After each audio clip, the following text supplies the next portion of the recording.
আপনার অন্তর মৃত হয়েছে বুঝবেন কিভাবে? ১. আল্লাহর অস্তিত্ব বিশ্বাস করি কিন্তু তাকে ভালোবাসি না। ২. মুখে বলি রাসূলুল্লাহ সাল্লাল্লাহু আলাইহি সাল্লামকে ভালোবাসি কিন্তু তার সুন্নাহ মানি না। ৩. কোরআন পড়ি কিন্তু বুঝি না, মানি না। ৪. আল্লাহর দান ভোগ করি কিন্তু শুকর আদায় করি না। ৫. শয়তানকে শত্রু বলি কিন্তু তার কথাই শুনি। ৬. জান্নাত চাই কিন্তু তার জন্য আমল করি না। ৭. জাহান্নাম থেকে বাঁচতে চাই কিন্তু সেই পথেই হাঁটি। ৮.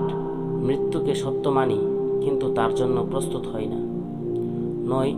অন্যের গীবত করি কিন্তু নিজের দোষ দেখি না। ১০. মৃত ব্যক্তিকে দাফন করি কিন্তু কখনো শিক্ষা নেই না। ভিডিওটি ভালো লাগলে বেশি বেশি লাইক, কমেন্ট এবং শেয়ার করবেন।